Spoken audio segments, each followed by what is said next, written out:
చూస్తున్నాం. ఇంత సతాయించడం మంచిది కాదు. ఇవాళ మీరు సెక్యూరిటీ పేరిట ప్రతి మనిషిని అన్నీ చెక్ చేసి పంపాలంటే 2 గంటలైనా కూడా లోపలికి వచ్చే ఆస్కారం లేదు. మీరు ఎక్కడో రైలు నిలయం మేము ముందే చెప్పినాం, ఇది పెద్ద ఎత్తున ఇక్కడ జామ్ అయ్యేటువంటి ఆస్కారం లేదు.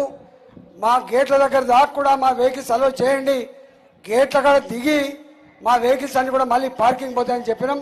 కానీ ఎందుకో మీకు మా మీద ఇంత కక్ష కట్టి చేయడం అనేది సమంజసం కాదు. కాబట్టి కనీసం గేట్ల ముందుకు వచ్చిన డీసీఎంలు కానీ గేట్ల ముందుకు వచ్చిన బస్సులు కానీ వాటిని దిగనిచ్చి ఆ గేట్ల ముందు ఉన్నటువంటి బస్సుల్ని పార్కింగ్ పంపించాలని చెప్పి విజ్ఞప్తి చేస్తూ ఉన్నాం. మళ్ళీ ఇది మంచిది కాదు. మొన్న మా దేశ అధ్యక్షులు నడ్డా గారు వచ్చినప్పుడు 100 వెహికల్స్ జామ్ చేసి ఇదే డిస్టర్బెన్స్ చేసిండ్రు. ఇట్లాంటి చిల్లర పని మంచిది కాదు. మీరు రక్షణ పేరిట మా మీటింగ్లకు ఆటంకం కలిగించే ప్రయత్నం చేయొద్దని చెప్పి పోలీసులకు నేను విజ్ఞప్తి చేస్తున్నా.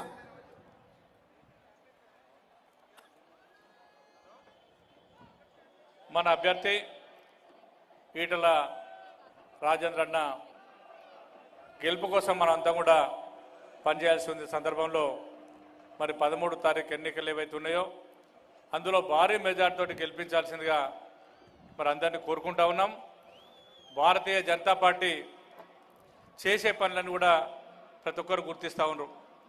మేము ఇన్ని పార్టీలో చేరిన తర్వాత ఏ ఇంటికి వెళ్ళినా కూడా తిరకాల దిద్దుతూ ఆరతులు పడుతూ ఒకటే నినాదం, మోడీ గారు ప్రపంచం దేశాలలో కూడా గుర్తింపు తెచ్చే వ్యక్తి, ఏకైక వ్యక్తి అంటే మోడీ గారు. కాబట్టి ఆయన సారథ్యంలో పనిచేస్తాం. ఎమ్మెల్యేలకు ఎవరు చేసినప్పుడు కూడా ఎంపీకి మాత్రం ఖచ్చితంగా బీజేపీ అభ్యర్థికే ఓట్లు వేస్తామని చెప్పి వాళ్ళు స్వచ్ఛందంగా చెప్తూ మరి తిలకాలు దిద్దుతూ ఆరుదులు పడుతున్న సందర్భాన్ని గుర్తు చేసుకుంటా ఉన్నాం. ఈ రకంగా ఈరోజు మరి మన రాష్ట్రంలో పెద్ద ఎత్తున మరి బీజేపీ పార్టీ గెలుపు కోసం అభ్యర్థుల గెలుపు కోసం మనం పనిచేయాల్సిన అవసరం ఉంది. వాళ్ళందరూ కూడా చాలా విరోధంగా దాదాపు 10 నుంచి 12 మంది గెలుస్తారన్న అంచనాలు ఈ రోజు వరకు వస్తూ ఉన్నాయి. కాబట్టి మరి ఇంకా కూడా మనవంతుగా మనం కష్టపడి గెలుపు కోసం ఇంకా కనీసం వారం రోజులు మాత్రమే ఉన్నది.